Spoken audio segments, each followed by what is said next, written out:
교회표와 복음 캠페인 함께 봉독하고 하겠습니다. 시작. 복음으로 교회를 새롭게, 세상을 이롭게, 복음으로 가정을 세우겠습니다. 복음으로 전도하고 선교하겠습니다. 복음으로 세상을 섬기겠습니다. 이번 주 묵상 말씀 신약성경 마태복음 4장 23절 말씀입니다.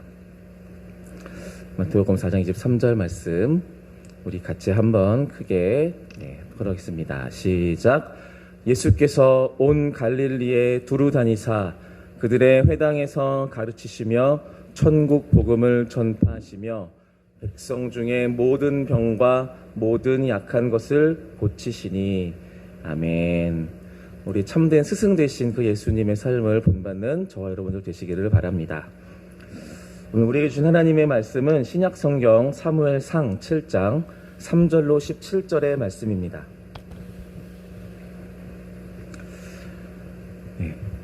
저는 청년부 사역을 하고 있습니다. 청년 목회를 많이는 아니지만 그래도 소망하고 이제 원하는 마음으로 몇 년째 계속 하고 있는데, 청년 목회를 하다 보면 상담을 많이 하게 됩니다. 주로 청년들과 이야기를 나누는 거죠. 신앙 상담도 하고요. 취업 준비를 하고 있는 청년들을 위해서 진로 상담도 하고요. 여러 가지 상담을 하는데, 아무래도 그 중에 상담을 하는 가장 많은 빈도의 상담 종류는 아무래도 연애 상담입니다. 남자친구와 여자친구가 관련된 거죠. 각양각색이긴 합니다만, 가장 많은 고민은 남자친구 또는 여자친구와 싸웠는데 어떻게 풀어야 하느냐, 이런 상담입니다. 그렇게 이제 대화를 시작하는데요. 어떤 이유로 싸웠는지를 묻고요. 관계를 풀기 위해 어떤 노력을 했는지를 제가 물어봅니다. 그러면 정말 신기한 게 거의 10중 8구는 왜 싸웠는지를 압니다. 이유를 명확히 아는 거고요. 또 누가 잘못했는지를 본인들이 다 알아요. 거의 대부분은 지들이 잘못했어요. 그리고 싸운 거죠. 그래서 이거를 어떻게 풀어야 되는지를 본인들이 알면서 저한테 와서 상담을 하는 겁니다. 어떻게 할까요? 답을 알고 있는데 답을 묻는 겁니다. 공감하길 바라는 거겠죠. 심지어는 이렇게 싸운 관계를 풀기 위해서 어떻게 하면 상대방이 이 화를 풀 수 있을지도 잘 알고 있어요. 내가 상담을 하고 있지만 굳이 이 친구한테 상담이 필요했을까? 자괴감이 들 때가 종종 있습니다.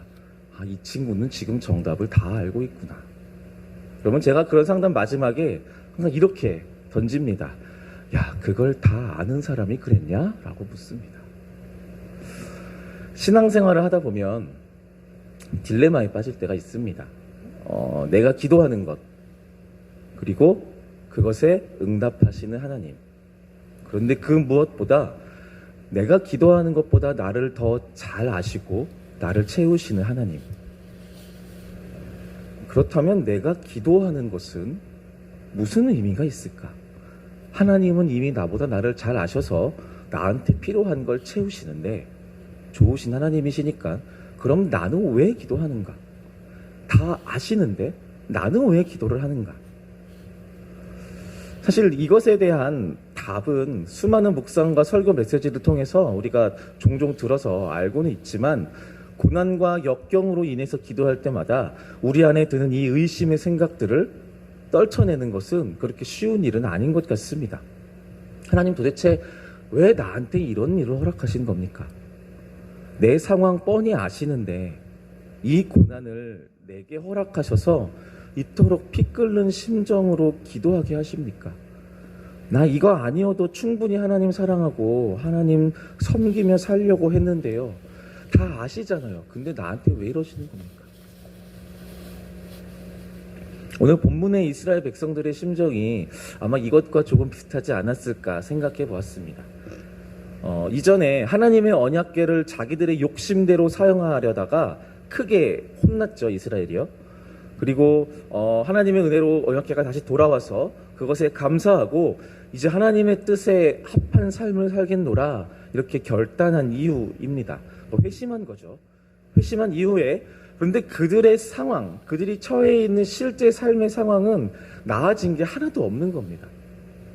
우리가 성경의 텍스트로 볼 때에는 이들의 신앙이 여호와 하나님께 돌이킨 것처럼 보이지만 실제로 그들의 삶의 상황은 똑같다라는 거예요. 블레셋이라는 이 나라는 여전히 약소국이고 점령할 만한 이 이스라엘 나라를 향해서 칼과 창을 겨누고 있는 상황인 겁니다. 여기서 조금도 좋아지지 않았어요. 그들만 회심했을 뿐이죠. 사무엘은 그렇게 두려워하는 이스라엘 백성들에게 똑같은 말만 지금 반복하고 있습니다. 오늘 함께 읽었던 본문 말씀 7장 5절의 말씀을 같이 한번 읽어보도록 하겠습니다. 7장 5절의 말씀입니다.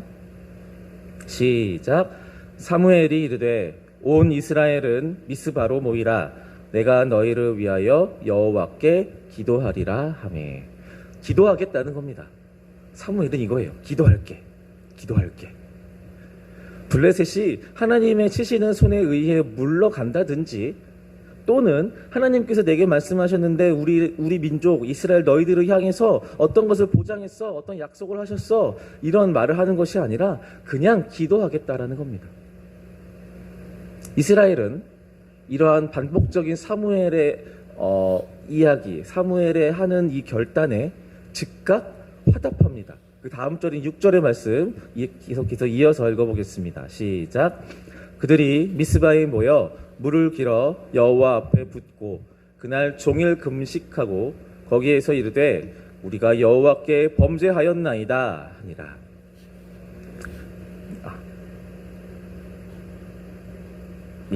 거기까지만 했습니다.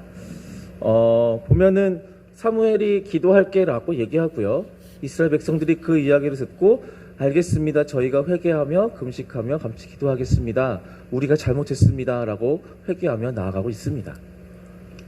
하나님의 선지자인 사무엘이 세워졌고 범죄하였던 이스라엘 역시 다시 하나님께로 돌이키며 회개하고 있는 겁니다. 자, 그럼 이제 여기까지 하고 되게 지금 분위기가 좋잖아요.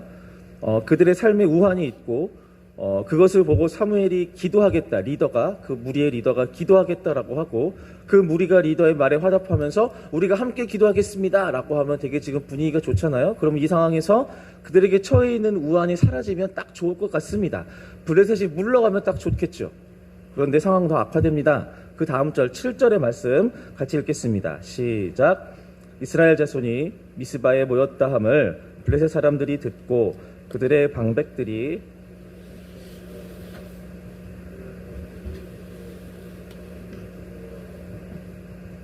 이스라엘은 역시 두려움에 사로잡혀서 사무엘에게 요청합니다. 기도했지만 똑같다고. 우리를 구원해달라고. 우리를 그냥 이렇게 멸망하게 놔두지 말라고. 이렇게 죽을 수는 없으니 제발 계속해서 여호와 하나님께 구해달라고, 간구해달라고 요청합니다. 기도를 멈추지 않는 거죠. 계속해서 기도하는 겁니다. 사무엘은 이스라엘의 요청에 다시 한번 응답하고 재차 하나님께 제사를 드리며 간구합니다.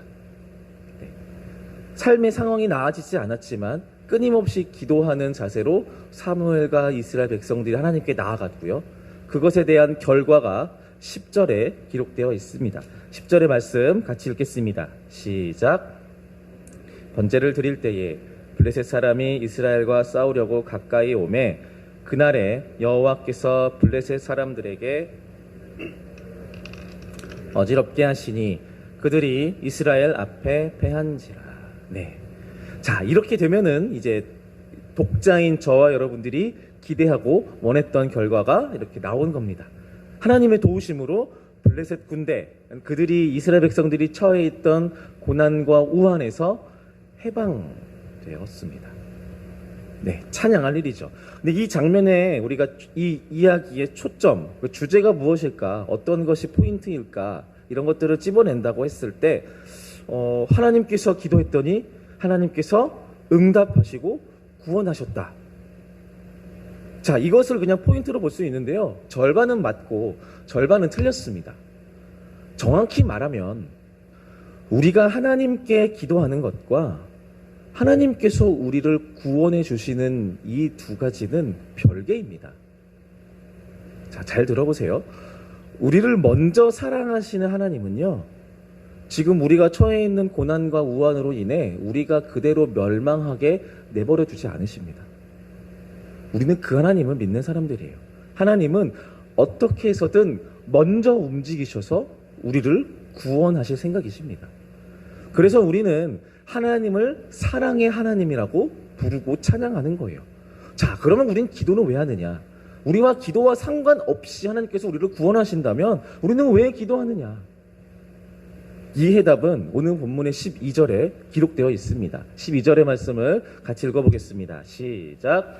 사무엘이 돌을 취하여 미스바와 센 사이에 세워 이르되 여호와께서 여기까지 우리를 도우셨다 하고. 네. 기도를 통해서 하나님께 나갔던 사무엘과 하나님의 강권적인 역사를 통해 이스라엘은 블레셋의 침략으로부터 지금 보호받았습니다. 이스라엘은 그들의 구원은 하나님의 도우심 때문이었고 고백하면서 에벤에셀, 도움의 돌을 그들 가운데 세우고 기념하게 됩니다. 맞습니다. 우리의 기도는요, 어떠한 능력, 하나님의 능력을 뿜어내는 주문이 아니라, 기도는 우리의 눈을 열어 하나님의 일하심을 보게 하는 능력이고요. 기도는 우리의 귀를 열어 하나님의 말씀을 듣게 하는 능력이고요. 기도는 우리의 생각을 열어 나를 사랑하신 하나님이 나와 함께 하신다는 것을 믿게 하는 능력인 것입니다. 불가능한 일을 가능하게 만드는 것이 기도의 능력이 아니라 불가능한 것을 가능하게 하시는 그 하나님을 바라보게 하는 것이 바로 기도의 능력입니다. 그래서 기도하는 사람은 자신에게 찾아온 시련을 조금은 다르게 받아들이고 해석하는 것입니다.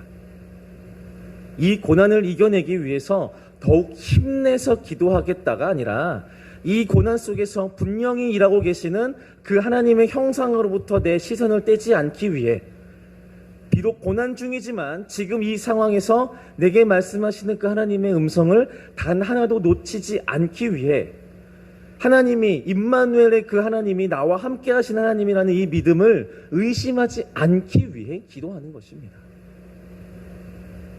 진짜 기도의 능력은 병을 고치고 벽을 부수는 능력이 아니라 병을 고치시고 벽을 허무시는 능력의 하나님을 굳게 붙드는 것입니다. 오늘 본문 속의 이스라엘은 그 기도를 하나님께 드리고 있는 것입니다. 우리는 도우시는 하나님을 믿습니다. 당신의 사랑하는 백성인 우리를 그냥 이렇게 멸망시키지 않으시는 선하신 하나님을 믿습니다. 저 악한 블레셋의 침략에서 우리를 털끝 하나 상하지 않게 하실 능력의 하나님을 믿습니다. 이스라엘의 기도, 사무엘의 기도는 바로 이러한 기도인 것입니다. 그래서 우리의 기도의 제일 마지막은 믿음으로 감사가 되어야 합니다. 결국은 선하게 일하시는 그 하나님을 믿는 믿음 안에서 모든 것이 협력하여 선을 이루실 그 하나님이 분명하기 때문에 결국은 우리는 하나님께, 주님, 우리가 원하고 소망하는 것보다 더 먼저 분명하게 일하실 그 하나님을 믿습니다. 감사합니다. 바로 이것이 우리의 기도의 마지막이 되어야 하는 것입니다. 사랑하는 여러분, 이 새벽에 여러분들이 각자의 기도 제목을 갖고 오셨을 것입니다. 저도 이런 이야기를 많이 듣고 또 많이 사용하기도 했는데요. 기도의 분량을 쌓는다라는 말은요, 기도의 눈물의 병을 채운다라는 말은요, 간구하는 바가 이루어질 때까지 정성을 모은다든지 시간과 땀방울을 모은다라는 그런 말이 아닙니다. 기도의 분량을 쌓는다는 말은 내 안에 하나님을 향한 일말의 의심까지 완전히 없어지기까지 걸리는 시간을 말하는 것인 줄 믿습니다. 분명한 확신 가운데 하나님 그렇게 일하실 줄 믿습니다. 내가 이러이러한 간구와 기도 제목들이 있는데 내 소망하는 것보다 하나님께서 더욱 선명하고 분명하게 선하게 일하실 것을 믿습니다. 내 안에 조금도 그 하나님이 혹시라도 일하시지 않을 것이라는, 혹시라도 하나님 주무시고 계시는 건 아닐까라는 그러한 의심이 완전히 사라지기를 소망합니다. 그렇게 주님을 온전히 믿기를 소망합니다. 우리의 기도의 분량을 쌓는다라는 말은 바로 이것과 같은 것일 것입니다. 완전히 신뢰하는 것. 기도하고 또 기도하고 그렇게 내 일상에 하나님의 이름으로 채워가면서 성실하시고 신실하시며 좋으신 하나님을 신뢰해 나가는 것이 우리의 기도의 방향이 되어야 하는 것입니다. 그래서 오늘 기도하실 때에는 여러분들의 기도 제목을 모두 아뢰시고 마지막에 확신을 갖고 이렇게 덧붙이면 좋을 것 같습니다. 같이 따라 하시겠습니까? 선하신 하나님, 선하신 하나님, 하나님의 때에 하나님의 뜻대로 다 이루어질 줄 믿습니다. 네, 이 은혜가 저와 여러분들에게 있기를 바랍니다. 우리 함께 기도하겠습니다. 오늘 함께 나누었던 말씀을 생각하며 우리 함께 나눌 중보 기도의 제목들을 확신을 가지고 소망하는 마음으로 기도하기를 원합니다. 먼저 교회를 위해서 기도하실 때 이제 거리두기가 해제되고 교회 현장이 조금씩 회복되고 있습니다. 각 부서의 현장 모임이 재개되고요. 이제 곧 교회 식사도 시작되고요.